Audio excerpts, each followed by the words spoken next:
औज़ु बिल्लाहि मिनश्शैतानिर्रजीम बिस्मिल्लाहिर्रहमानिर्रहीम। या अय्युहल्लज़ीना आमनु दुख़ुलू फ़िस्सिल्मि काफ़्फ़ा सदक़ल्लाहुल अज़ीम। क़ालन नबिय्यु सल्लल्लाहु अलैहि वसल्लम ला युमिनु अहदुकुम हत्ता यकूना हवाहु तबअन लिमा जिअतु बिही औ कमा क़ालन नबिय्यु सल्लल्लाहु अलैहि वसल्लम। मोहतरम बुज़ुर्गों और मेरे दीनी भाइयों, अल्लाह रब्बुल इज़्ज़त ने क़ुरआन करीम की इस आयत के अंदर ईमान वालों को खिताब फरमाया। क्या कहा? या अय्युहल्लज़ीना आमनु दुख़ुलू फ़िस्सिल्मि काफ़्फ़ा, कि ए ईमान वालो इस्लाम में पूरे पूरे दाखिल हो जाओ। ईमान वालों से पूरे इस्लाम का मुतालबा अल्लाह रब्बुल इज़्ज़त ने क़ुरान करीम के अंदर किया है। हज़रात मुफ़स्सिरीन इज़ाम ने मुख्तलिफ़ तफ़सीरें की हैं। पैगम्बर अलैहिस्सलातु वस्सलाम का इरशाद जो मैंने आपके सामने अहादीस मुबारका पेश की है, आक़ाए नामदार, उम्मत के गमखार, शफ़ीक़ पैगम्बर, आखिरुज़्ज़मा, ताजदार अरब, अहमद मुज्तबा मुहम्मद मुस्तफ़ा सल्लल्लाहु अलैहि वसल्लम ने इरशाद फरमाया, ला युमिनु अहदुकुम हत्ता यकून हवाहु तबअन लिमा जिअतु बिही, कि तुम में से कोई उस वक्त तक कामिल मुमिन नहीं हो सकता जब तक कि अपनी नफसानी चाहते और अपनी ख्वाहिशात उस दीन के ताबे न कर दें जिस दीन को लेकर मैं आया हूँ। पैगम्बर अलैहिस्सलातु वस्सलाम ने इरशाद फरमाया। अल्लाह रब्बुल इज़्ज़त ने ईमान वालों को कुरान करीम के अंदर बार बार खिताब किया है। जगह जगह पर या अय्युहल्लज़ीना आमनू का खिताब दिया, जबकि पूरे कुरान करीम के अंदर सिर्फ एक जगह या अय्युहल्लज़ीना कफरू इसका खिताब है और ईमान वालों को बार बार खिताब है। तो मालूम ये हुआ इस आयत शरीफा से कि अल्लाह रब्बुल इज़्ज़त ईमान वालों को कामिल इस्लाम में दाखिल करने की तरगीब खुद कुरान में फरमा रही हैं।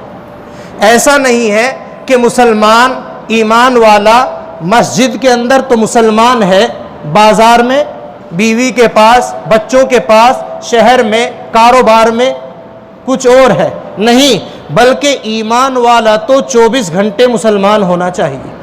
अल्लाह के सामने, अल्लाह के दरबार में भी और बाहर भी अल्लाह की नज़र में है। अल्लाह तो हर जगह हर चीज़ पर नज़र रखे हुए, यहाँ तक कि इंसान की शहरग से भी ज़्यादा करीब है। अल्लाह ने ज़रिए इल्म 3 चीज़ें बनाई हैं। उलमा ने 3 चीज़ों को बयान फरमाया है कि नंबर 1 पर जिसको हम हवास से खमसा बोलते हैं कि आदमी की आँख है, कान है, ज़बान है, नाक है और हाथ है। ये चीज़ें हैं कि इंसान आँख के ज़रिए से किसी चीज़ को देखकर उसका इल्म हासिल कर लेता है, कान के ज़रिए से किसी चीज़ को सुनकर उसको जान लेता है, ज़बान के ज़रिए से किसी चीज़ को चखकर उसके जायके का इल्म उसको हासिल हो जाता है, हाथ के ज़रिए से छू कर पता लग जाता है। मिसाल के तौर पर हमारे सामने मस्जिद का पिलर है, हमारी आँख इसको देख रही है कि सफ़ेद रंग का है। अब आँख ने इसका इल्म तो बता दिया, लेकिन हाथ इस पर लगने के बाद ये एहसास होगा कि मजबूत है, भरा हुआ है। अब आदमी आंख बंद कर ले और कान को पीलर के नज़दीक करे और कहे मुझे तो पीलर नज़र ही नहीं आ रहा है। जब कान का काम देखना है ही नहीं तो कान कैसे देख सकता है? काम तो आंख का है। इसी तरह आदमी कानों में उंगली डाल ले और आंख खोल ले और कहने लगे मुझे तो आवाज़ ही नहीं आ रही है। जब आंख का काम आवाज़ सुनने का है ही नहीं तो आवाज़ कैसे आएगी? तो उसको क्या कहेंगे? क्या आला दर्जे का बेवकूफ़ है। दूसरी चीज़, अल्लाह ने ज़रिए इल्म अक़ल को बनाया है कि जहाँ हमारी हाथ, आँख, कान, ज़बान की ताकत ख़त्म हो जाती है, उससे आगे इंसान की अकल काम करती है। आंख देख तो रही है कि सफ़ेद है, हाथ इसको लगाने के बाद एहसास तो हो रहा है कि मजबूत है, लेकिन अकल क्या बता रही है कि इसके बनाने वाला कोई है। ये कौन बता रहा है? अकल बता रही है। हाथ तो नहीं बता सकता कि किसने बनाया। तो दूसरा जरिया इल्म, अल्लाह ने अकल को बनाया है। अकल के जरिए इंसान उन चीज़ों को हासिल कर लेता है जो पूरे जिस्म से हासिल नहीं हो सकती। और तीसरी चीज़, जहां इंसान की अकल की रसाई ख़त्म हो जाती है, इंसान की अकल भी काम करना छोड़ देती है, वो है वही इलाही। कि इंसान, हम बयान करते हैं, सुनते हैं कि इंसान की एक ज़िंदगी तो ये है कि जो हम दुनिया के अंदर है, लेकिन एक वक्त वो होगा कि जब इंसान मर जाएगा, दुनिया से रुखसत हो जाएगा, अल्लाह रब्बुल इज़्ज़त उसको दोबारा जिंदा करेंगे, उससे आमाल का हिसाब होगा। अब ये इंसान की अकल से बाहर है कि दोबारा जिंदा कैसे होंगे। तो इसका पता कैसे चला? अहकाम इलाही के जरिए अल्लाह ने कुरान में, पैगंबर अलैहिस्सलातु वस्सलाम ने अहादीस मुबारका के अंदर बयान फरमाया, ये इंसान की अकल से बाहर है। हालांकि इसका पता किसने दिया? वही इलाही। इसी तरह इंसान की अकल तो कह सकती है कि इंसान गोश्त को इस्तेमाल करता है, अल्लाह ने बहुत सारे जानवरों को हलाल बनाया है, बहुत सारों को हराम किया है। लेकिन एक काफिर आदमी जो ईमान वाला नहीं है, वो कहता है कि खिंजीर के गोश्त में बड़ा जायका है, मज़ा है। मेरी और आपकी अकल तो ये कह सकती है कि हाँ, ये भी जानवर है, इसको इस्तेमाल किया जा सकता है, लेकिन वही इलाही के ज़रिए मालूम हुआ कि ये हराम है। शरीयत ने इसको हराम करार दिया, तो इंसान की अकल से बाहर का काम है। शराब है, इंसान ये सोचने लगे कि बहुत सारा तबका, एक बड़ा मजमा इसको इस्तेमाल करता है और वो उसको अच्छा समझते हैं, उनका कुछ नहीं बिगड़ता। अब हमारी अकल भी कहने लगे कि हाँ, फी नफ्सी ही कोई ऐसी चीज़ तो ये नहीं है कि इससे कोई दुश्वारी हो। नहीं, तो फिर हमारी अकल ने अब काम छोड़ दिया। अब यहाँ क्या काम आएगा? यहाँ अहकाम इलाही, अल्लाह रब्बुल इज़्ज़त का हुक्म और नबी अलैहिस्सलातु वस्सलाम के इरशादात से मालूम होगा। ये वही इलाही के ज़रिए से इल्म होता है। तो अल्लाह ने तीन चीज़ों को ज़रिया इल्म बनाया है, इनके ज़रिए इंसान इल्म हासिल करता है। मैंने जो आपके सामने कुरान करीम की आयत करीमा पढ़ी, अल्लाह रब्बुल इज़्ज़त ने ईमान वालों को मुकम्मल इस्लाम में दाखिले का हुक्म फरमाया है। इससे मालूम होता है कि इंसान जो ईमान लाता है, ईमान अलग है और इस्लाम अलग है। आपने कलमा पढ़ लिया, ला इलाहा इल्लल्लाह, अशहदु अल्ला इलाहा इल्लल्लाह, हमने गवाही दे दी, इकरार कर लिया, ईमान में दाखिल हो गए। अब अल्लाह तो इस्लाम का पूरा के पूरे इस्लाम का मुतालबा फरमा रहे हैं। कुरान करीम का क्या तर्ज है, क्या खूब अंदाज है। सूरे साफ़ात के अंदर अल्लाह रब्बुल इज़्ज़त ने हज़रत इब्राहीम अलैहिस्सलातु वस्सलाम के वाक़ये में बयान फरमाया, फलम्मा अस्लमा वतल्लहु लिल जबीन, कि जब बाप और बेटे दोनों इस्लाम ले आए। इस्लाम का माना क्या है? इस्लाम का मतलब क्या है? पहले आप इसको समझिए। इस्लाम ये अरबी का लफ्ज़ है। इस्लाम के माने हैं कि अपने आप को किसी के सामने झुका देना, किसी बड़ी ताकत के सामने अपने वजूद को मिटा देना, ये इस्लाम है। तो जब हज़रत इब्राहीम अलैहिस्सलातु वस्सलाम को अल्लाह ताला ने हुक्म दिया कि आप अपने बेटे को ज़िबा कर दो, तो आप अलैहिस्सलातु वस्सलाम ने बेटे से कहा, या बुनय्या इन्नी अरा फिल मनाम अन्नी अज़बहुका फंजुर माज़ा तरा, ए मेरे बेटे, मैं ख्वाब में देख रहा हूँ कि मैं तुझे ज़िबा कर रहा हूँ, बता तेरी राय क्या है। इब्राहीम अलैहिस्सलातु वस्सलाम का मकसद ये नहीं था कि कोई तावील की जाए या बच्चे की अगर नामर्जी हो तो इसको छोड़ दिया जाए, बल्कि पैगंबर अलैहिस्सलातु वस्सलाम के इरशाद आपका मतलब ये था कि मैं ये देखूं कि मेरे बेटे की राय क्या है। वो मेरा और आपका बेटा नहीं, बल्कि हज़रत इब्राहीम अलैहिस्सलातु वस्सलाम के बेटे थे। उन्हीं के सुल्ब से पैगंबर आज़म सरकार दो आलम सल्लल्लाहु अलैहि वसल्लम को दुनिया में तशरीफ़ लाना था। तो बेटे ने क्या जवाब दिया? या अबती फ़अल मा तुअमर सतजिदुनी इंशाअल्लाहु मिनस साबिरीन। ए मेरे अब्बा जान, आपको जिस चीज़ का हुक्म मिला है आप उसे कर गुजरिए, अगर मुझ पर कुछ तकलीफ भी होगी तो आप मुझे इंशाअल्लाह सब्र करने वालों में से पाएंगे। क्या तर्ज है? बताने का मकसद इस वाक़े से यह है कि देखो, हज़रत इब्राहीम अलैहिस्सलातु वस्सलाम ने अल्लाह ने ये इम्तिहान लिया। अब अगर हम ये कहें कि शरीयत का उसूल, शरीयत का हुक्म या दावत का काम, दीन की कोई भी मेहनत हमारी तो अकल में आती नहीं, इसमें मसलिहत क्या है? तो क्या हज़रत इब्राहीम अलैहिस्सलाम ने मसलिहत देखी? दुनिया का कोई इंसान, किसी इंसान की अकल ये गवारा नहीं कर सकती कि कोई बाप अपने बेटे को ज़िबा करे, कोई बाप अपनी औलाद की गर्दन को काटे, और वो भी ऐसा बेटा जो बड़ी तमन्नाओं के बाद और बड़ी दुआओं के बाद अल्लाह रब्बुल इज़्ज़त ने अता किया। और ऐसे वक्त में कि जब बूढ़े बाप का कुछ सहारा बने, बूढ़े बाप की कुछ मदद करे, तो अल्लाह ने इम्तिहान में डाल दिया। हालांकि पूरा का पूरा काम अकल के खिलाफ है। कोई चाहता है कि अपने बेटे को ज़िबा कर दे, गर्दन काट दे, लेकिन नहीं, अल्लाह का हुक्म था, इसीलिए अल्लाह ने क्या कहा? फलम्मा अस्लमा, लफ्ज़ अस्लमा इस्तेमाल किया कि दोनों बाप और बेटे ने अपने आप को, अपने वजूद को, अपनी ज़ात को अल्लाह के लिए कुर्बान कर दिया। किसके लिए?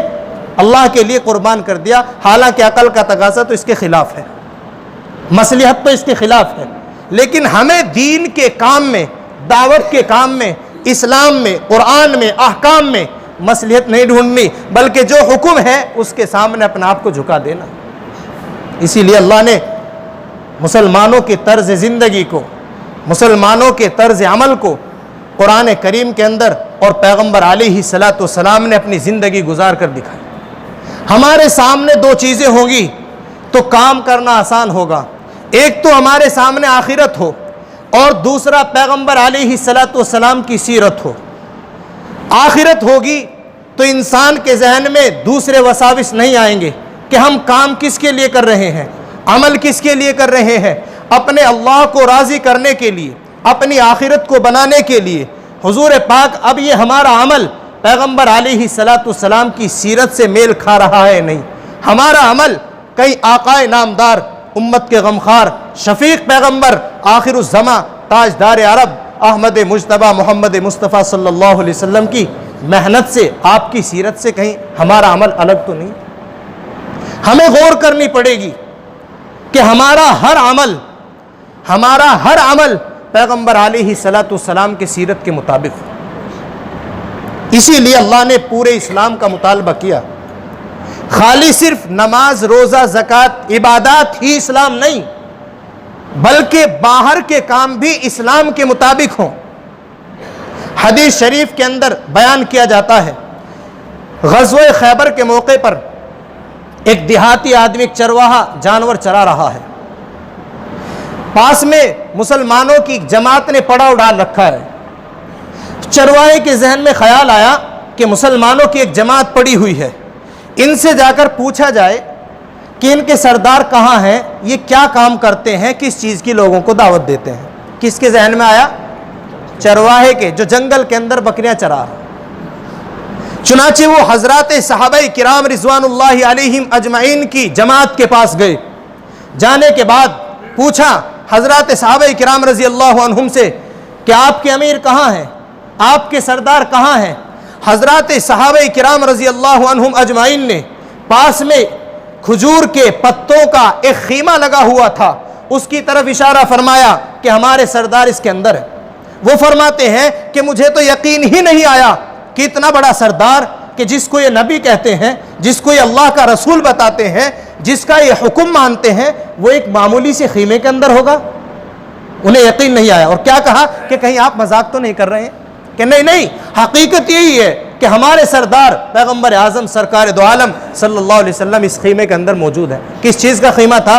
खजूर के पत्तों का बना हुआ एक मामूली सा खीमा। चुनाचे वो चरवाहा अंदर तशरीफ़ ले गए। ले जाने के बाद आप अलैहिस्सलातु वस्सलाम से पूछा कि आप ये बताइए आप किस चीज़ की दावत देते हो? आपने फरमाया कि हम एक अल्लाह की इबादत की दावत, एक अल्लाह की हुकुम, अल्लाह की वहदानियत की दावत देते हैं कि अल्लाह एक है। उसने कहा कि अगर आप इसकी दावत देते हैं और मैं आपकी दावत को कबूल कर लेता हूं, आपकी दावत पर लब्बैक कह देता हूं, तो मुझे क्या मिलेगा? आप अलैहिस्सलातु वस्सलाम ने फरमाया कि अगर आपने इस्लाम कबूल कर लिया, आप हमारे भाई बन जाएंगे और हम आपको गले से लगा लेंगे। चरवाहे ने ताज्जुब किया कि मेरे मुंह से बदबू आ रही है, मैं सियाह फाम हूं, काला कलोटा हूं, मेरे जिस्म से बदबू फैल रही है, आप मजाक तो नहीं कर रही हैं कि आप मुझे गले से लगा लेंगे? आप अलैहिस्सलाम ने फरमाया कि नहीं, मजाक नहीं है, ये हकीकत है। चुनाचे उसने कहा कि आप अपना दीन पेश कीजिए। आप अलैहिस्सलाम ने कलमा पेश किया, उन्होंने उसी मजलिस में कलमे को कबूल किया। आप अलैहिस्सलाम ने गले से लगाया। अब लगाने के बाद आगे की जो बात है, चरवाहे ने पूछा कि या रसूल अल्लाह, मैं आपकी दावत पर, मैंने आपके हाथ पर बैअत तो कर ली है, आपकी दावत को कबूल तो कर लिया है, लेकिन अब इस दावत के बाद मेरा अगला अमल क्या होगा? आप अलैहिस्सलाम ने क्या फरमाया? अभी ईमान के अंदर दाखिल हुए, आपने फरमाया कि सुनो, इस वक्त ना तो नमाज का वक्त है कि मैं आपको नमाज का हुक्म दूं, ना रोज़े का वक्त है कि मैं आपको रोज़े का हुक्म दूं, ना ज़कात आप पर फ़र्ज़ है चूँकि आप पर माल ही नहीं है कि मैं ज़कात का हुक्म दूं। इस वक्त सिर्फ और सिर्फ एक काम है, वो काम क्या है कि जिहाद फ़ी सबीलिल्लाह है। इस वक्त इस्लाम का ये अमल है, आपको उसमें जाना है। चुनाचे उन्होंने जो ईमान कबूल किया था, अब सहाबी बन गए। पूछा क्या या रसूल अल्लाह, जिहाद में जब आदमी जाता है तो दो चीज़ें होती हैं, या तो वो गाजी होता है या शहीद होता है, या तो फतह हासिल होती है, गलबा होता है, या आदमी शहीद हो जाता है। और अगर मैं शहीद हो गया तो मुझे क्या मिलेगा? आप अलैहिस्सलाम ने इरशाद फरमाया कि अगर आप शहीद हो गए तो अल्लाह रब्बुल इज़्ज़त आपके जिस्म की स्याही को सफ़ेदी से तब्दील फरमा देंगे, आपकी मुंह की बदबू को खुशबू से तब्दील फरमा देंगे, और आपको जन्नत के लिए अल्लाह आपके दाखिले की जन्नत में इजाज़त फरमा देंगे। कहा उन सहाबी ने, या रसूल अल्लाह आप इसकी ज़मानत लीजिए। कहा कि मैं इस बात की ज़मानत लेता हूँ कि अगर आप शहीद हो गए तो अल्लाह रब्बुल इज़्ज़त आपको जन्नत में दाखिल फरमाएगा। अब इसमें जो असल मकसद मेरा इस बात को बताने का था वो आगे आ रही। आपने कहा कि सुनो, आप जो ये बकरियां चरा रही हैं, आप जो इन जानवरों की खिदमत कर रहे हैं, इनकी जो देखभाल कर रहे हैं, ये बकरियां किसकी हैं? कहा कि एक यहूदी की बकरियां हैं, मैं इनको चराता हूं और इस पर कुछ उजरत ले लेता हूं। कहा कि अभी आप जिहाद में नहीं जाओगे, इस वक्त का तकाजा ये है कि पहले आप इस अमानत को उनके पास वापस करके आओ। उनसे जंग होनी है, उनके माल अगर उन पर गलबा हुआ तो उस माल को माल गनीमत कहा जाता है, लेकिन फिर भी क्या कहा कि पहले उनकी अमानत को वापस करके आओ। चुनाचे वो सहाबी रसूल उन बकरियों को लेकर गए और मालिक के हवाले कर दिया, और मालिक के हवाले करने के बाद आप अलैहिस्सलाम की खिदमत में आए और जिहाद में शरीक हुए, और शरीक होने के बाद शहीद हो गए। हमारा यकीन है कि वो सहाबी कि जिसने एक नमाज ना पढ़ी हो, एक भी रोज़ा ना रखा हो, एक भी सदका ना किया हो, वो दुनिया के तमाम ईमान वालों से, बल्कि उस सहाबी के पैर के जूते की खाक भी पूरी उम्मत का ईमान नहीं हो सकता। कितनी बड़ी बात कि पैगंबर अलैहिस्सलाम ने जिहाद से रोका कि पहले उनकी अमानत को वापस करके आओ। यमामा, हज़रत यमामा रज़ियल्लाहु अन्हु सहाबी रसूल हैं और हुजूर अकरम सल्लल्लाहु अलैहि वसल्लम के राजदार भी हैं। आप राज की बातें क्या करते थे हज़रत यमामा रज़ियल्लाहु अन्हु से। चुनाचे मदीना मुनव्वरा से गालिबन तशरीफ़ ले जा रहे थे और अबू जहल रास्ते में मिला कि कहाँ जा रहे हो? कि मैं पैगंबर अलैहिस्सलाम की खिदमत में जा रहा हूँ। लेकिन उस वक्त मुसलमानों की और कुफ्फार की जंग का वक्त करीब था। अबू जहल ने पकड़ लिया कि तुम यहीं रुको, मेरा हुजूर अकरम सल्लल्लाहु अलैहि वसल्लम से मुकाबला है। अगर आप वहाँ जाएंगे, वहाँ जाने के बाद आप उनके साथ लगकर हमारे खिलाफ जंग में शरीक होगे, इसलिए आप वहाँ नहीं जाएंगे। उन्होंने कहा कि हम जंग के लिए नहीं जा रहे हैं, हम तो पैगंबर अलैहिस्सलाम की ज़ियारत के लिए जा रहे हैं, आपसे मुलाकात के लिए जा रहे हैं। कहा अबू जहल ने, अहद करो कि आप हमारे खिलाफ जंग में शिरकत नहीं कर सकते, बल जिस काम का आपने अहद किया है कि हम आकाए नामदार की ज़ियारत के लिए जा रहे हैं, आप सिर्फ ज़ियारत करेंगे और इसके अलावा आप जंग में शरीक नहीं होंगे। इस बात पर गर्दन पर तलवार रख के इस बात का अहद लिया। उन्होंने अहद किया और अहद करने के बाद तशरीफ़ ले रास्ते में पैगंबर आज़म सरकार दो आलम सल्लल्लाहु अलैहि वसल्लम से मुलाकात हुई। पूरा वाक़या बताया। उस वक्त जंग बदर का मौका था और आप बारहा सुनते हैं कि जंग बदर एक ऐसी अजीम जंग थी कि इस्लाम की पहली जंग, और मुसलमानों की हालत निहायत ही खस्ता हालत थी। एक एक जान की बड़ी कुर्बानी और बड़ी कीमती जान थी। हुजूर अकरम सल्लल्लाहु अलैहि वसल्लम के पास 313, 70 ऊँट, 2 घोड़े, 8 तलवारें, सिर्फ ये सामान था। किसी के हाथ में डंडा, किसी के हाथ में पत्थर था, और सामने 1000 का लश्कर हथियारों से लैस था, उसका मुकाबला था। इस जंग को अल्लाह ने कुरान करीम के अंदर यौमुल फुरकान कहा कि ये हक और बातिल के दरमियान फर्क करने का मारिका है। तो कितनी कीमती जान होगी, कितनी कीमती जान होगी कि अस्माए बदरियीन जिनके नाम का वजीफा पढ़ा जाता है, अगर इनके नाम को पढ़कर दुआएं की जाए तो दुआएं कबूल होती हैं। और अल्लाह के रसूल अलैहिस्सलातु तस्लीम ने अस्माए बदरियीन की शहादत के बारे में और उनकी कुर्बानी के बारे में एक बड़ा ज़ख़ीरा और बड़ा खुलासा फरमाया कि अस्माए बदरियीन में जो मकाम तमाम सहाबा के अंदर बदर के सहाबा का है, किसी का नहीं है। बदरी सहाबा का जो मकाम है, सहाबा में किसी और का मकाम नहीं है। चुनाचे अब इन्होंने पैगंबर अलैहिस्सलाम से अपना पूरा वाक़या बताया। या रसूल अल्लाह, हम आपसे मुलाकात के लिए आ रहे थे, रास्ते में अबू जहल मिला। अबू जहल ने हमारी गर्दन पर तलवार रखी और इस बात का अहद लिया कि आप सिर्फ अपने पैगंबर की ज़ियारत करोगे, उनके साथ हमारे खिलाफ जंग में शिरकत नहीं करोगे। लेकिन हम तो जंग में शिरकत करना चाहते हैं, हम तो जंग बदर में शामिल होना चाहते हैं, हम तो इस मकाम को हासिल करना चाहते हैं।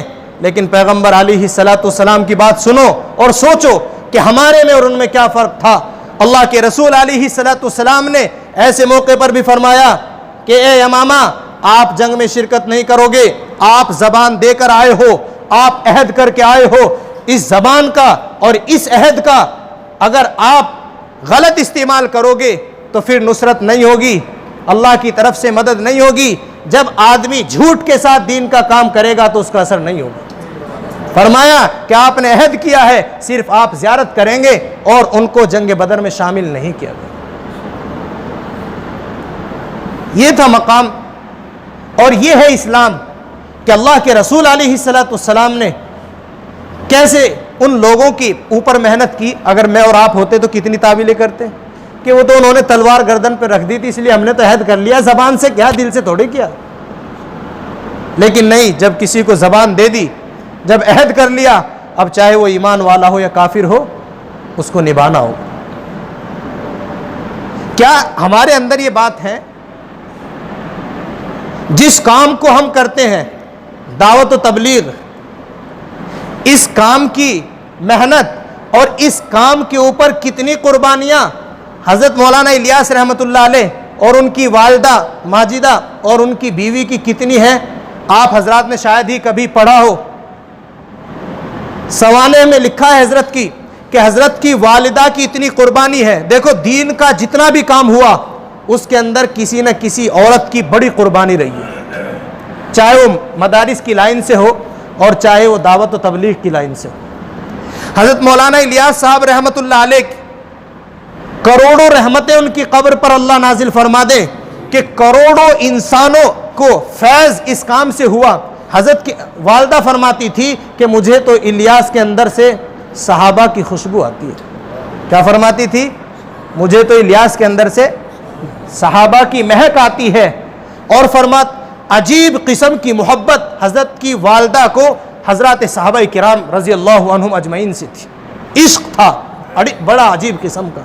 उन कुर्बानियों के नतीजे में और उन वालदा माजिदा की दुआओं के नतीजे में अल्लाह ने इतना बड़ा काम हजरत मौलाना इलियास रहमतुल्लाह अलैह से लिया। चुनाचे हजरत मौलाना इलियास साहब रहमतुल्लाह अलैह की बीवी और हजरत जी मौलाना यूसुफ साहब की वालिदा मोहतरमा, ये भी बड़े घराने की थी और ख़ुद हजरत का ताल्लुक एक बड़े घराने से था, बड़ी जायदाद के मालिक और बड़ी कसीर तादाद के अंदर इनका माल था।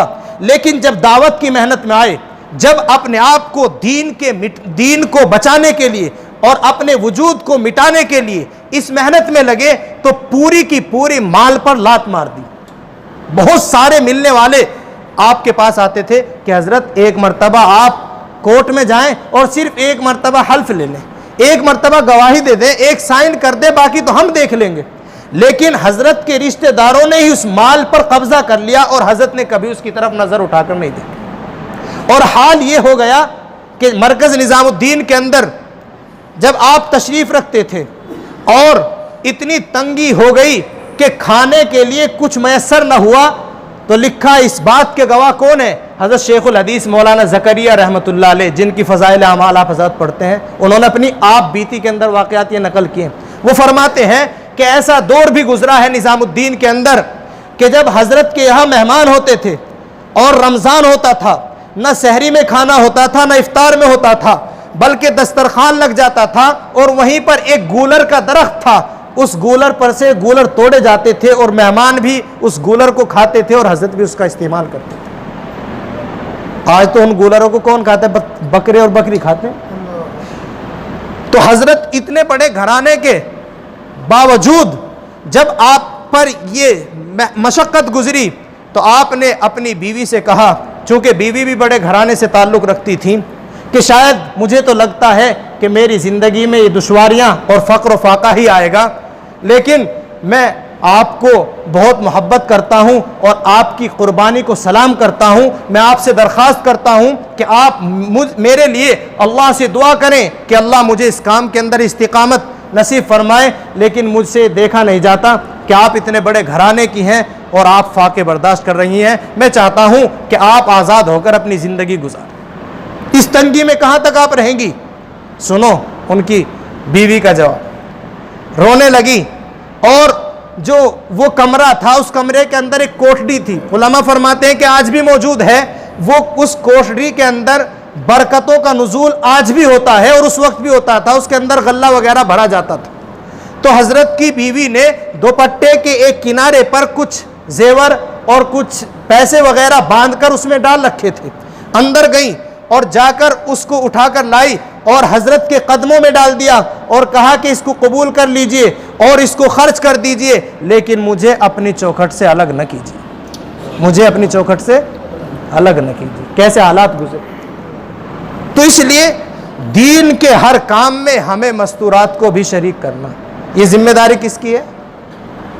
ये जिम्मेदारी हमारी है। जब हम औरतों को दीन की कुर्बानियाँ, दीन की बातें और दीन उन पर पेश ही नहीं करेंगे तो उनको कैसे मालूम होगा। हज़रत मौलाना यूसुफ साहब रहमतुल्लाह अलैह की ज़ौजा मोहतरमा आखिर में बहुत बीमार थी। हज़रत मौलाना सज्जाद नौमानी साहब से मैंने ये वाक़या सुना और उन्होंने अपनी वालदा से सुना। कहा कि मेरी वालदा ने तवील ज़माना मरकज़ के अंदर गुजारा है। तो हज़रत मौलाना यूसुफ साहब रहमतुल्लाह अलैह का हाल ये था कि बावजूद बंगले वाली मस्जिद में होने के 4 महीने के एक दरवाज़ा था मस्जिद में और कमरे में, उस दरवाजे के अंदर नहीं झांकते थे। कहाँ रहते हुए? मरकज के अंदर रहते हुए सिर्फ एक दरवाजा खोलना होता था, उसके अंदर 4 महीने नहीं झांकते थे। और हजरत की ज़ौजा का हाल ये था कि आखिर उम्र में टीवी हो गई थी और खून की क़ै भी होती थी।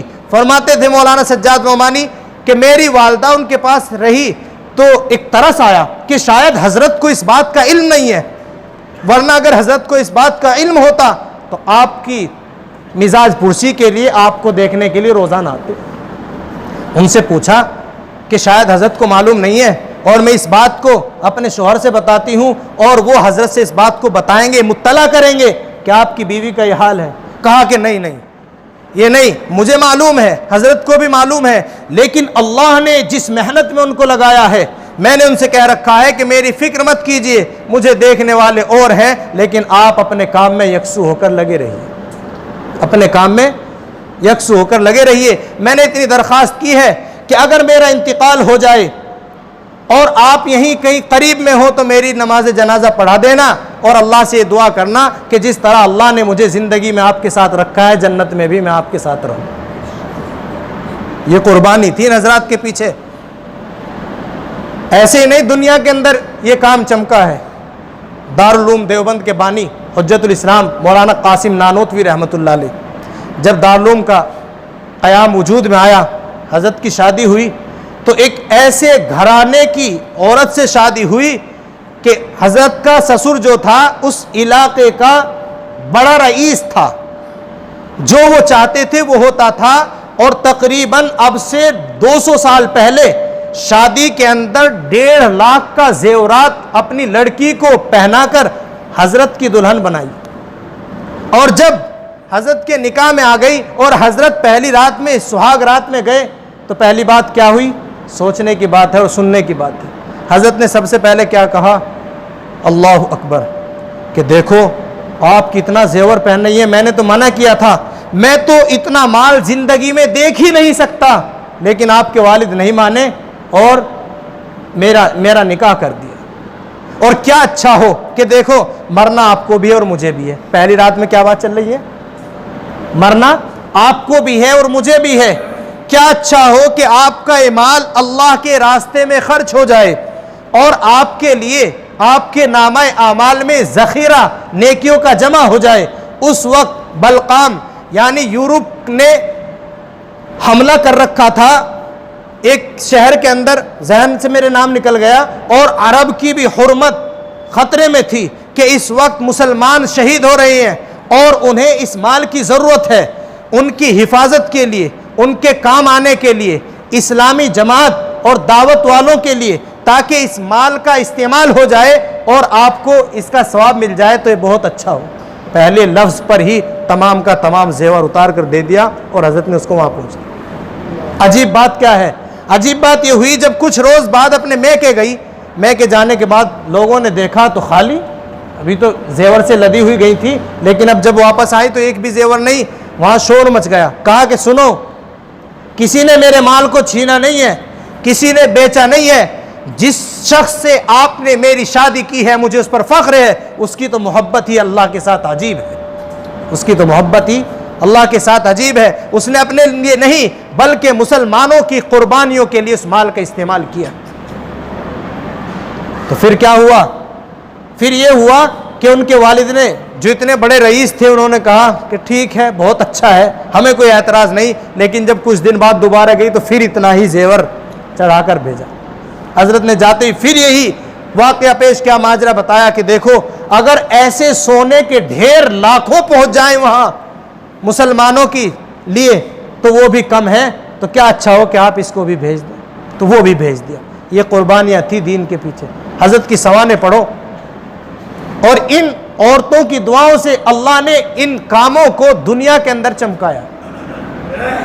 सहाबा की सीरत पढ़ो, हुजूर अकरम सल्लल्लाहु अलैहि वसल्लम की ज़िंदगी को देखो कि आपने कैसी दावत दी है, कैसे उम्मत को बनाया है। इस उम्मत को बनाने के लिए, इसकी इज्तिमाइयत को कायम और बाकी रखने के लिए और इनको एक प्लेटफार्म पर जमा करने के लिए बड़ी बड़ी कुर्बानियां हैं। आज तो इसको तोड़ना आसान है, इख्तिलाफ की बातें करना बहुत आसान, जबकि मसला तो यह है कि अगर कहीं दो भाइयों में हक बात से लड़ाई होती हो तो वहां छुपा लेना चाहिए, ताकि एक झूठी बात से उन दोनों में इत्तिफाक हो सकता हो तो झूठ बोलना भी जायज़ है। लेकिन अब क्या होता है कि लड़ाई के लिए झूठ भी बोलेंगे और लड़ाई, मैंने तो इसलिए बताया जी ताकि मेरे ऊपर इस बात का वज़न ना रहे।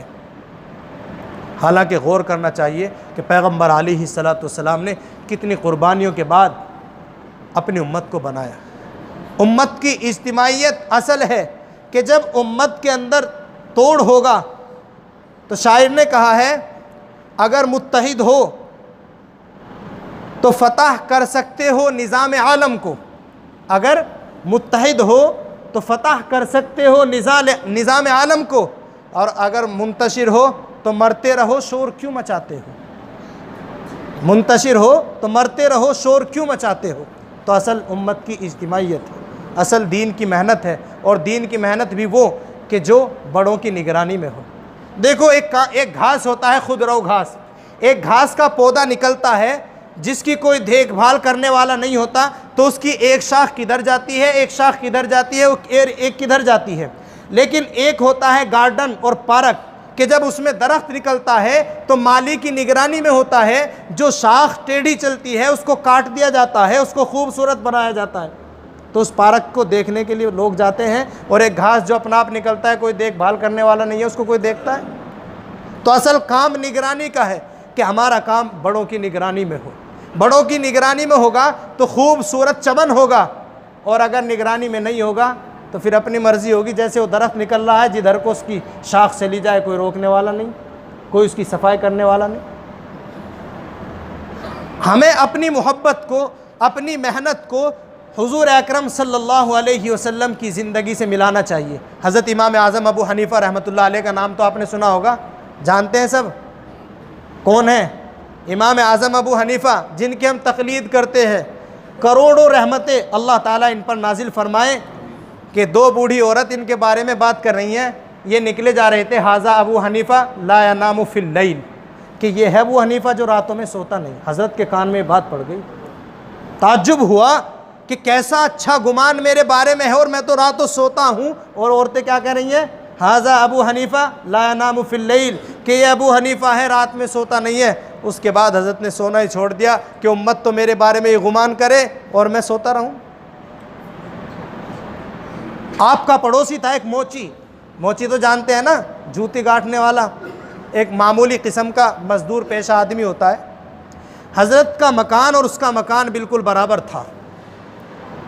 वो हर रोज़ रोज़ाना काम पर से आने के बाद जो कमाई करके लाता था उसमें से कुछ बचाकर रोज़ाना शराब पीता था।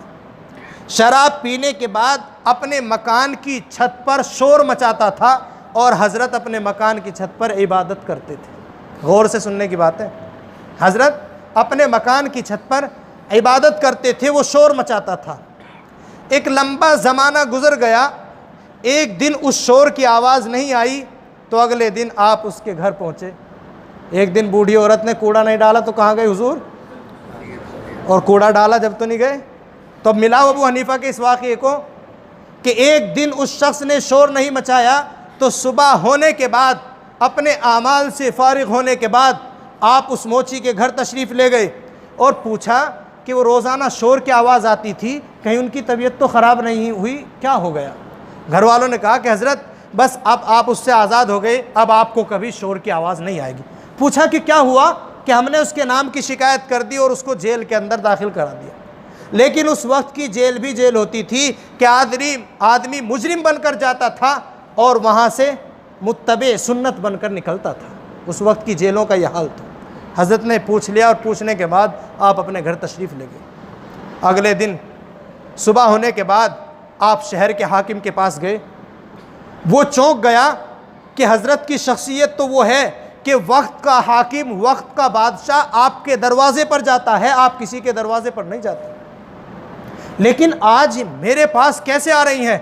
और कहा कि हज़रत आप हुक्म कर देते, आप तो पैरों के बजाय मैं तो मुंह के बल चल कर आ जाता, क्योंकि आपका फतवा तो मुल्क का कानून होता है। आपका फतवा मुल्क का कानून होता है। ये शख्सियत थी हज़रत इमाम आज़म अबू हनीफ़ा रहमतुल्लाह अलैह की। चुनाचे कहा कि देखो भाई, जिसको काम होता है वही जाता है, मुझे काम था तो इसलिए मैं आपके पास आया कि बताओ कि मेरी एक दरख्वास्त है कि कल इस नाम का आदमी आपके कैद के अंदर आया है, मैं उसकी सिफारिश करता हूं कि आप उसको मेरी सिफारिश पर रिहा कर दें। उन्होंने कहा कि हज़रत सिफारिश नहीं, आपका तो हुक्म है, आप तो जो चाहें वो होगा, लेकिन आपको तो उसके बारे में मालूम होना चाहिए कि वो कितना शराबी है, कितनी गंदी आदतें और हरकतें उसके अंदर हैं। हज़रत ने कहा मुझे सब इल्म है, मालूम है, लेकिन मेरी तो इतनी दरख्वास्त है, क्या आप मेरी ज़मानत पर उसको रिहा कर सकते हैं? उसने कहा कि बिल्कुल, आप तशरीफ़ ले जाएं, मैं रिहा करता हूँ। कि नहीं नहीं, मैं यहाँ बैठा हूँ, आप उसको आज़ाद करो। चुनाचे वो हाकिम अंदर गया, उसको आज़ाद किया। अब बाहर निकला तो हज़रत इमाम आज़म अबू हनीफ़ा को देखा और देख कर चौंक गया कि कहीं इमाम अबू हनीफ़ा पता नहीं किस शिकायत के लिए यहाँ तशरीफ़ ले। हाकिम ने बताया कि नहीं, ये आपकी सिफारिश के लिए आए थे। हज़रत इमाम आज़म अबू हनीफ़ा आगे आगे चल रही हैं, मोची पीछे पीछे चल रहा है। तारीख़ के अंदर कहीं भी एक जुमला ऐसा नहीं लिखा कि हज़रत इमाम आज़म ने उस शख्स को एक भी नसीहत की हो, उस शख्स के घर पर उसको छोड़ दिया और आप अपने घर तशरीफ़ ले गए। रात हुई, रात को आपने फिर इबादत शुरू कर दी। रात को फिर शोर की आवाज़ नहीं आई। फिर हज़रत के जहन में खलजान हो गया कि कहीं घर वालों ने कोई मक्कारी फिर तो नहीं कर दी। आप सुबह होते ही फिर घर तशरीफ़ ले गए, दरवाज़ा बजाया, घर के हज़रात बाहर निकले, दरवाज़ा जो खुला देखा वो शख्स नियत बांधे मुसल्ले पर खड़ा हुआ। आपने उसका इंतज़ार किया। इंतज़ार के बाद पूछा कि भाई मैं तो इसलिए आया था कि घर वालों ने कहीं कुछ साजिश तो नहीं कर दी। कहा कि देखो हज़रत, मैं जो वो नाच गाना और शराब पीता था, मैं मुआशरे का इंतहाई जलील और कमीन आदमी समझा जाता था, उस गम को भुलाने के लिए मैं इस अमल को करता था। और जब इमाम आज़म जैसा आदमी मुझे अपनी ज़मानत पर लाया हो तो मुझसे बड़ा इज़्ज़तदार आदमी कौन हो सकता है। आपकी ग़ुलामी ने, आपकी अखलाक ने मुझे अपना ग़ुलाम बना दिया।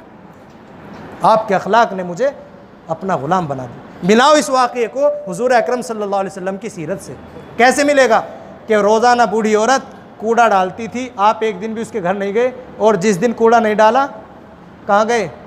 घर तशरीफ़ ले गए। तो इमाम अबू हनीफ़ा कहाँ गए? रोज़ शोर मचता था, कोई शिकायत नहीं है, लेकिन एक दिन नहीं आवाज़ आई तो कहाँ गए? तो ये असर है, ये क़ुरबानी है, ये अखलाक है, और ये मेहनत है उन हज़रात की कि उनके साए के अंदर जब आदमी एक नज़र उनकी पड़ जाती थी तो दीन के अंदर मुकम्मल हो जाता था। आज हम भी तो दीन की मेहनत कर रहे हैं, हम भी तो दावत व तबलीग का काम कर रहे हैं, लेकिन फ़र्क क्या है कि हम झूठ भी बोलते हैं, अमल भी करते हैं, हम गलत काम भी करते हैं, दावत भी देते हैं, इसलिए असर नहीं होता। और ख़िदमत का जज्बा जिसको हम बोलते हैं, बयान करते हैं, और साथियों का इकराम जो ज़बान से हम बोलते हैं वो नहीं होता, इसलिए इख्तिलाफ होता है। हज़रत शेखुल इस्लाम मौलाना हुसैन अहमद मदनी रहमतुल्लाह अलैह एक ट्रेन के अंदर सफ़र कर रही हैं, तो एक सिख भी आपके सामने बैठा हुआ ट्रेन में सफ़र कर रहा है। उस सिख को हाजत हुई बैतुल खला में जाने की।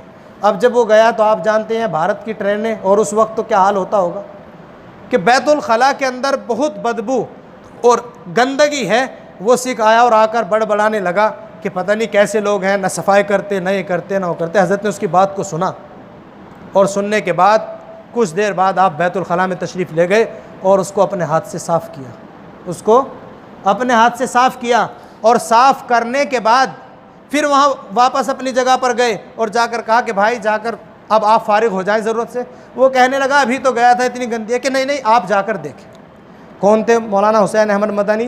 कि जब हज़रत मौलाना इलियास साहब रहमतुल्लाह अलैह कुछ जमातों को बाहर भेज रहे थे और जामा मस्जिद के अंदर आपकी रवानगी की बात के लिए आपको आमादा किया और आपको बुलाया, और शेखुल इस्लाम की बातें जामा मस्जिद के अंदर हो रही थी, और हज़रत बयान फरमा रहे थे कि जब आप इखलास के साथ अमल करोगे, इखलास के साथ काम करोगे, उसूल के साथ काम करोगे, तो जब आप जो अल्लाह से कहोगे, जो मांगोगे वो आपको मिलेगा। अगर आप चाहेंगे तो लाल किले के अंदर जो झंडा लग रहा है ये गिर जाएगा। ये कहना था कि वो झंडा गिर गया, ये कहना था कि झंडा गिर गया। किस जज्बे से बात कही होगी, कैसा तक़वा होगा।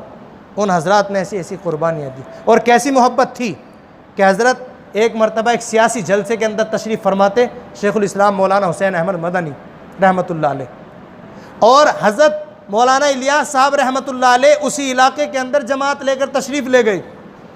किसी ने शेखुल इस्लाम को इस बात का इल्म मुत्तले कर दिया, इस बात पर कि मौलाना इलियास साहब रहमतुल्लाह अलैह तशरीफ़ लाए हुए हैं। आपने अपने साथियों को कहा कि भाई जलसा तुम संभालो, बड़े हज़रत यहाँ हो और मैं उनके पास ना जाऊँ, ऐसा नहीं हो सकता, आप तशरीफ़ ले चले।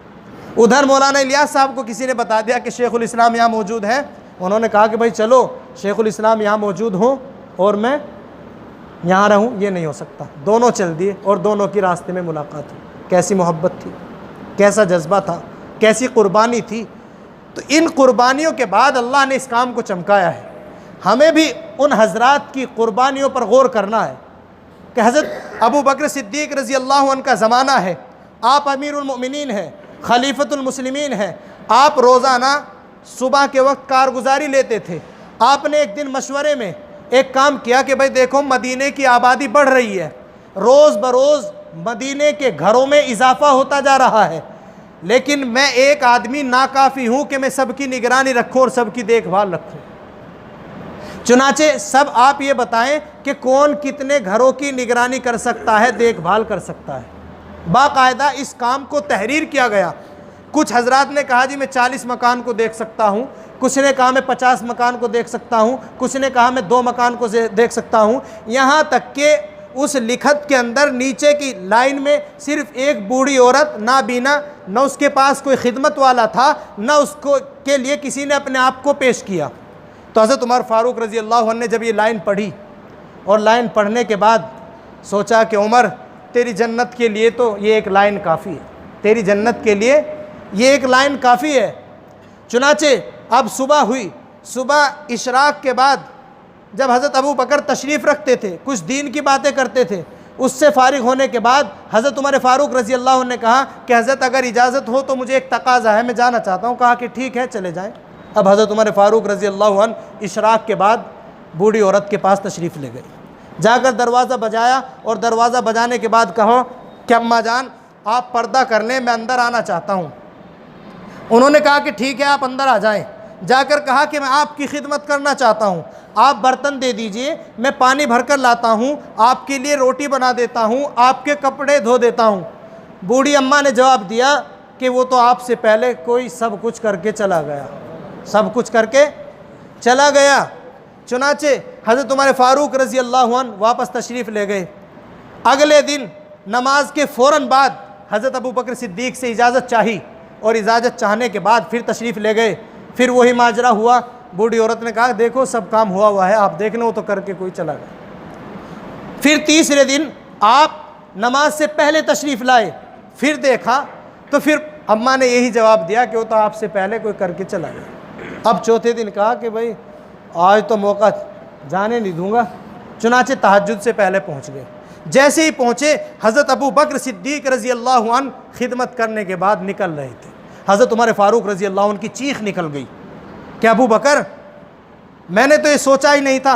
हज़रत अबू बकर ने उस वक्त क्या कहा कि उमर बात आराम से करो, लोग सोए हुए हैं, रात है, किसी की नींद में हमारी आवाज़ से खलल न पड़ जाए। और अगली बात क्या देखी कि हज़रत अबू बकर सिद्दीक़ रज़ी अल्लाह अन्हु के हाथ में चप्पल थे, जूतियाँ हाथ में थी। हज़रत उमर फ़ारूक रज़ी अल्लाह अन्हु ने फरमाया अबू बकर ये क्या है? कहा कि कहीं पैरों के जूतों से आवाज़ मकानों के अंदर चली जाए और सोने वालों की नींद के अंदर खलल पड़ जाए। यह हाल था हज़रत अबू बकर सिद्दीक़ रज़ी अल्लाह। तो ये कुर्बानी थी। इसी कुर्बानियों से हमारे अकाबिर की कुर्बानियाँ मिलती हैं। हज़रत मदनी हो, हज़रत मौलाना इलियास साहब रहमतुल्लाह अलैह हो, मौलाना यूसुफ़ साहब रहमतुल्लाह अलैह हो, हर एक की कुर्बानी इन वाक़यात से और हर एक की मेहनत हुज़ूर अकरम सल्लल्लाहु अलैहि वसल्लम की सीरत से मिलती है। अब हमें भी अपनी मेहनत को, अपनी कुर्बानियों को, अपने काम को उस मेहनत से लगाना है, जोड़ना है। अब तो हमारे पास कितना तकाज़ा, 4 महीने, 6 महीने, साल, चिल्ला और दीगर मेहनत होती हैं, लेकिन अकाबिर उम्मत में और हज़रात सहाबा किराम रज़ी अल्लाह अन्हुम अजमाइन की सीरत तो आपके सामने है, लेकिन उनके बाद भी ऐसे ऐसे लोग गुज़रे हैं कि जिन्होंने साल ही नहीं बल्कि आधी ज़िंदगी अल्लाह के रास्ते में वक़्फ़ कर दी। हज़रत बायज़ीद बस्तामी रहमतुल्लाह अलैह बसरे के एक बड़े अपने वक्त के फ़क़ीह गुज़रे हैं, बड़े मुहद्दिस गुज़रे हैं। इनके वालिद का इंतकाल बचपने में हो गया था। चुनाचे जब ये कुछ बड़े हुए और 6-7 साल के हुए तो इनकी वालदा को फ़िक्र हुई कई महल्लों के बच्चों में लगकर बच्चा दूसरी तरफ इसका रुख ना हो जाए। तमन्ना वालिद की भी ये थी कि मेरा ये बच्चा वली कामिल बने, दीन का दाई बने, दीन का सिपाही और दीन का खादिम बने, ये मेरा बच्चा दीन के लिए अपनी कुर्बानियाँ पेश करे। चुनाचे जब इस उम्र को पहुँचे तो उन्होंने बहुत सारे लोगों से पूछा कि मैं अपने इस बच्चे को वली कामिल बनाना चाहती हूँ, अपने इस बच्चे को आरिफ बनाना चाहती हूँ, अपने इस बच्चे को आबिद बनाना चाहती हूँ। लोगों ने बताया कि शहर के फुला किनारे पर मस्जिद के अंदर एक फुला बुज़ुर्ग हैं, आप इन्हें उनके पास ले जाएं और उनसे दरख्वास्त कर लें, अगर ये वहाँ कबूल हो गए तो फिर आपका काम बन जाएगा। चुनाचे वालदा उनको पकड़ कर वहाँ ले गई, जाकर दरख्वास्त की, उन्होंने दरख्वास्त को कबूल कर लिया। लेकिन जब उनके हाथ में हाथ दिया तो एक दरख्वास्त की कि आपसे मैं एक दरख्वास्त करती हूँ कि देखो ये यतीम बच्चा है, मैं मुझसे पहली मरतबा जुदा हुआ है, इसका जी चाहेगा कि ये अपनी अम्मी के पास जाए, लेकिन जब ये छुट्टी मांगे तो इसको छुट्टी मत देना, ये छुट्टी मांगे इसको छुट्टी मत देना। तो चुनाचे उस्ताद साहब ने वादा कर लिया, लेकिन कुछ दिन के बाद, अब चूँकि बच्चा तो बच्चा ही होता है, दरख्वास्त की कि हज़रत मुझे मेरी अम्मी की बहुत याद आती है, मैं जाना चाहता हूँ, एक दिन के लिए आप मुझे छुट्टी दे दें। कितने दिन के लिए? एक दिन के लिए आप मुझे छुट्टी दे दें, रुख्सत कर दें।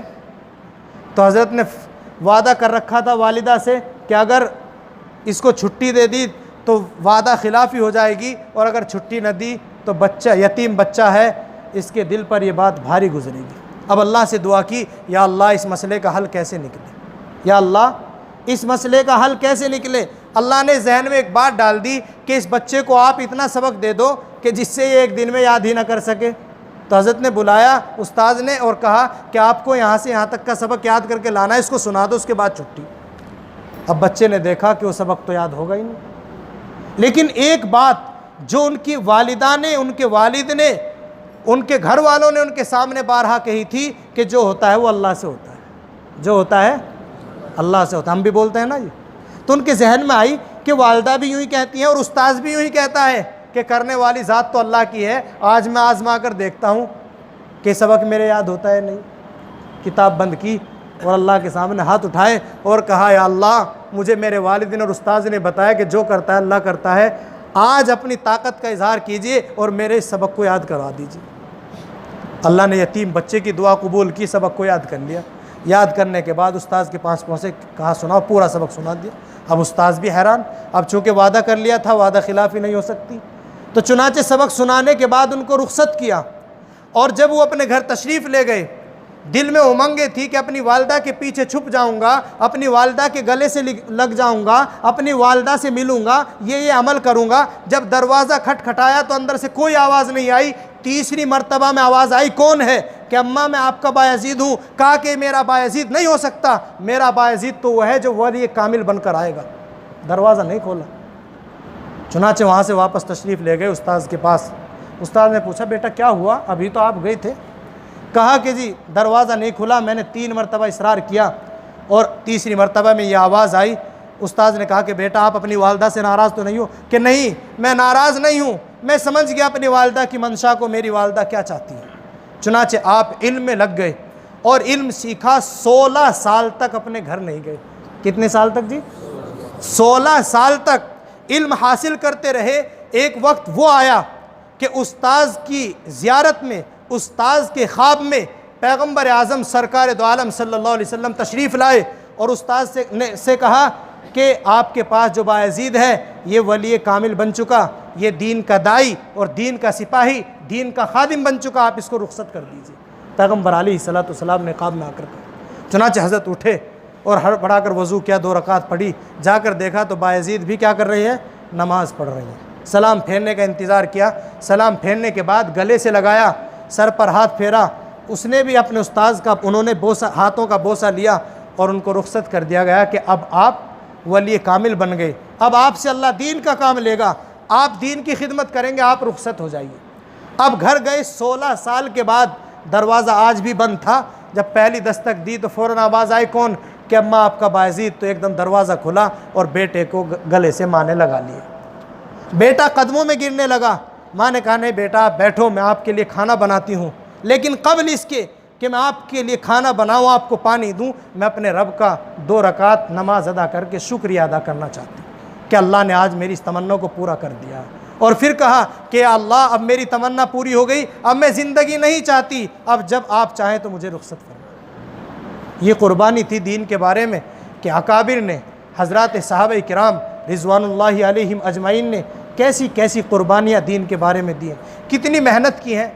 उसी का मुकल्लफ़ हमें भी बनाया गया है। एक हदीस और पेश करता हूँ। अल्लाह के रसूल अलैहिस्सलातु वस्सलाम ने हज़रात सहाबा किराम रज़ी अल्लाहु अन्हुम अजमाइन से सवाल किया कि ऐ मेरे सहाबा, मुझे आप ये बताइए कि सबसे ज़्यादा काबिल ताज्जुब और सबसे ज़्यादा पसंदीदा ईमान किसका है? सहाबा किराम रज़ी अल्लाहु अन्हुम अजमाइन से सवाल किया। हज़रत सहाबा किराम रज़ी अल्लाहु अन्हुम अजमाइन ने गौर किया। गौर करने के बाद अल्लाह के रसूल अलैहिस्सलातु वस्सलाम से फरमाया कि या रसूल अल्लाह, सबसे अफजल ईमान, सबसे काबिल ताज्जुब और सबसे पसंदीदा ईमान वो फ़रिश्तों का ईमान है। अल्लाह के रसूल अलैहिस्सलातु वस्सलाम ने फरमाया, क्यों? फ़रिश्तों के ईमान की ताज्जुब की बात क्या है? फरिश्तों ने तो आसमान के निज़ाम को देखा है, अल्लाह के पास से वही लाते हैं, नबियों को देखा है, उनका ईमान काबिल ताज्जुब और पसंदीदा क्यों है? उनका ईमान तो पसंदीदा और काबिल ताज्जुब नहीं, क्योंकि अल्लाह को देखा है, अल्लाह से वही लेकर आते हैं, अम्बिया को देखा है, आसमान को देखा है, कुरान के नुज़ूल में शामिल हैं। सोच कर बताओ। हज़रत सहाबा किराम रज़ी अल्लाह अन्हुम अजमईन ने गौर किया।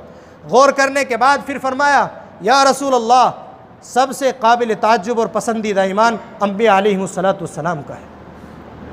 अल्लाह के रसूल अलैहिस्सलातु वस्सलाम ने फिर फरमाया कि अम्बिया का पसंदीदा ईमान क्यों है, काबिल ताज्जुब क्यों है, जबकि फ़रिश्ते इनके पास आते हैं। मूसा अलैहिस्सलाम के बारे में अल्लाह ने कहा, वकल्लमल्लाहु मूसा तकलीमा, मूसा अलैहिस्सलाम अल्लाह से बात करते थे। और दूसरे अम्बिया अलैहिमुस्सलातु वस्सलाम के बारे में बहुत सारी चीज़ें कुरान करीम के अंदर भी बयान की गई हैं। तो इनका ईमान काबिल ताज्जुब क्यों है, पसंदीदा क्यों है, जबकि फ़रिश्तों की मुलाकात इनसे होती है, कुरान के नुज़ूल इन पर हुआ है और बहुत सारी चीज़ें वही इन पर आती हैं, इनका ईमान काबिल ताज्जुब क्यों है? साहबा ने फिर पूछा कि गौर करो अल्लाह के रसूल अलैहिस्सलातु वस्सलाम ने। अब साहबा ने सोचा कि अब तो अम्बिया के बाद किसका मकाम है? साहबा का मकाम है कि वो सहाबी कि अल्लाह के रसूल अलैहिस्सलातु वस्सलाम ने फरमाया, अगर अम्बिया के बाद किसी का मकाम और मर्तबा है तो सहाबा किराम रज़ी अल्लाह अन्हुम अजमईन की जमात का मर्तबा है। तो फरमाया हज़रत सहाबा किराम रज़ी अल्लाह अन्हुम अजमईन ने, क्या या रसूल अल्लाह, अब तो हमारा नंबर है, अब तो हमारा नंबर है। आपने फरमाया कि आपका नंबर कैसे है, आपका ईमान काबिल ताज्जुब और पसंदीदा कैसे है? आपने तो नबी को देखा है, कुरान को उतरते हुए देखा है, आपकी नबियों से मुलाकात है। तो फिर आखिर में सहाबा किराम रज़ी अल्लाह अन्हुम अजमईन ने जवाब दिया, या रसूल अल्लाह, अल्लाह और रसूल ही ज़्यादा जानते हैं। आपने फरमाया कि मेरे सहाबा, सबसे काबिल ताज्जुब और पसंदीदा ईमान उन लोगों का होगा कि जिन्होंने न मुझे देखा है, न कुरान के नुज़ूल को देखा है, न फ़रिश्तों को देखा है, न दीगर चीज़ों को देखा है, लेकिन फिर भी वो इस बात की तस्दीक करेंगे। उन लोगों का ईमान काबिल ताज्जुब और पसंदीदा ईमान। कैसा मकाम है? तो जब अल्लाह ने मकाम दिया तो इसकी ज़िम्मेदारी नहीं, अल्लाह ने इतना बड़ा मकाम दिया तो इसकी ज़िम्मेदारी भी बड़ी है, इसकी ज़िम्मेदारी भी बड़ी है। और ज़िम्मेदारी क्या है? ज़िम्मेदारी ये है कि अल्लाह के रसूल अलैहिस्सलातु वस्सलाम ने फरमाया, बल्लिगु अन्नी वलव आया, कि पहुँचा दो अगरचे एक ही आयत हो। तो दीन की हर बात जो हमारे पास है वो अमानत है। वो क्या है? वो अमानत है। जिस तरह लोगों ने, उलमा ने, सुलहा ने कुर्बानियाँ दी हैं और ये दीन, ये इस्लाम, ये मेहनत हम तक पहुँची है, इसी तरह अब हमारी ज़िम्मेदारी है कि हम इसके लिए अपने आप को पेश करें, कुर्बानियाँ दें और अपने आप को मेहनत के लिए तैयार करें। और अपनी मेहनत को हज़रत सहाबा किराम रज़ी अल्लाह अन्हुम अजमईन की मेहनत और हुज़ूर अकरम सल्लल्लाहु अलैहि वसल्लम की मेहनत से मिला, तब हमारी ज़िम्मेदारी पूरी होगी। तो हम अपने आप को इरादा करें कि इंशाअल्लाह हम जब तक दुनिया के अंदर रहेंगे दीन की मेहनत करेंगे और मरते दम तक इंशाअल्लाह दीन की खिदमत करेंगे और दीन की मेहनत करते रहेंगे यहाँ तक कि मौत आ जाए।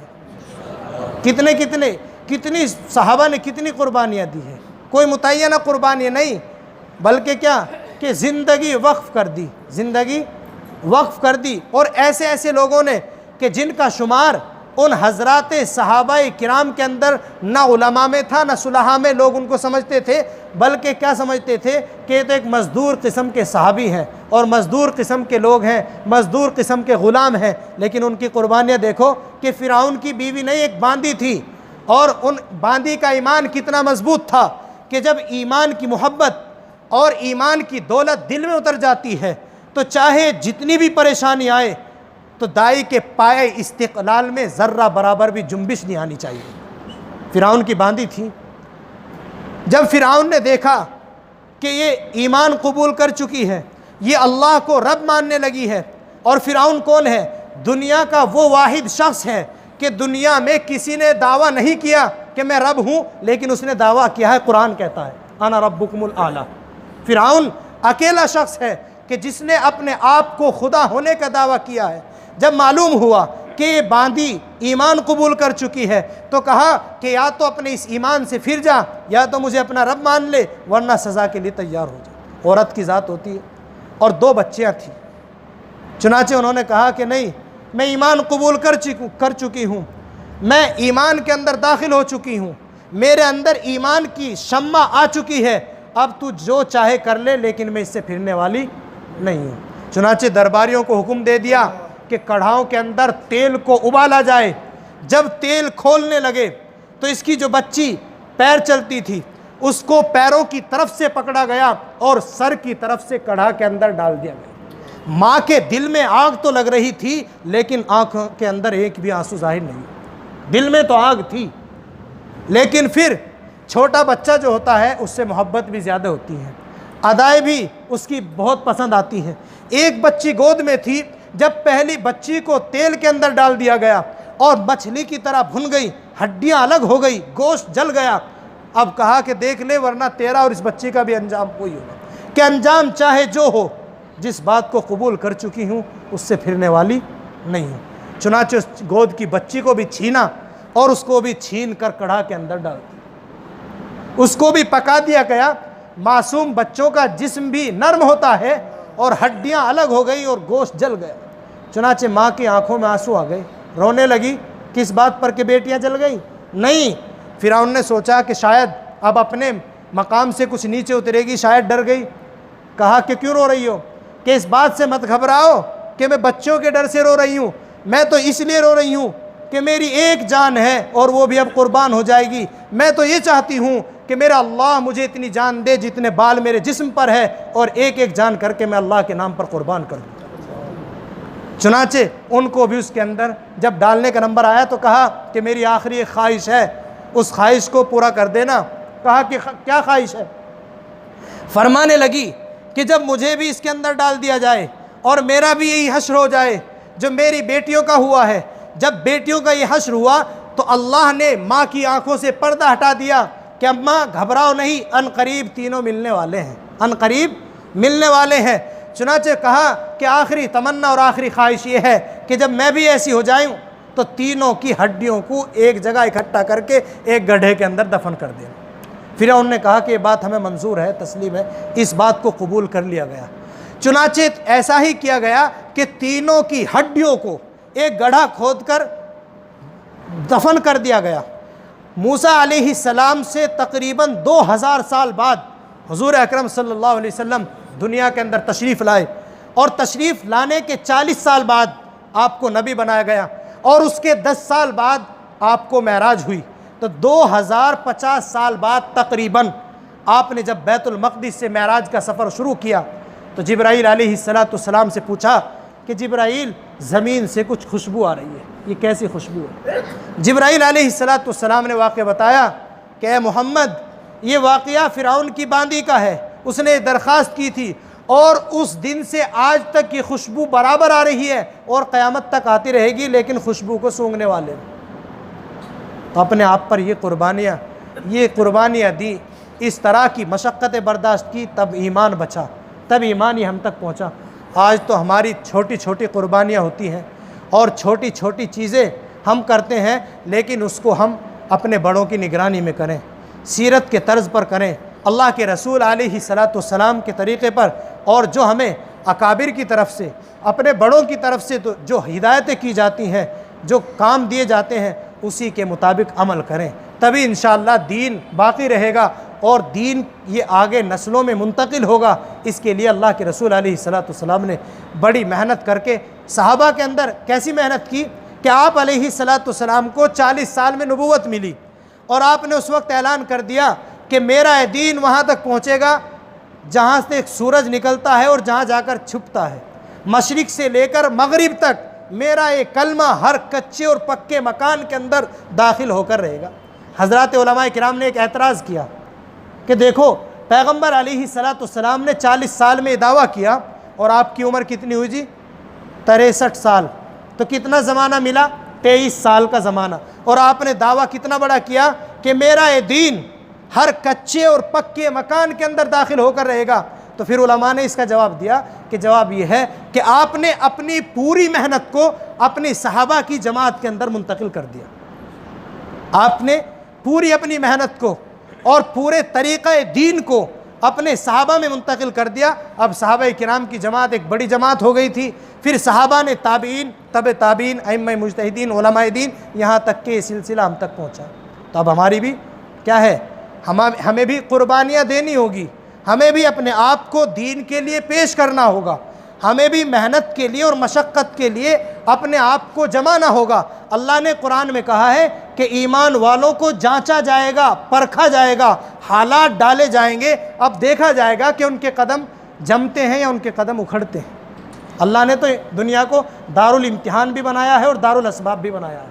ये इम्तिहान का घर भी है और असबाब का घर भी है, दोनों चीज़ें बनाई हैं, दोनों काम करने हैं और पैगम्बर अलैहिस्सलाम के तरीक़े पर करने हैं। तो सब नियत करें, इरादा करें कि इंशाअल्लाह हम भी जब तक दुनिया के अंदर रहेंगे दीन की मेहनत को करते रहेंगे और मौत तक करते रहेंगे इंशाअल्लाह।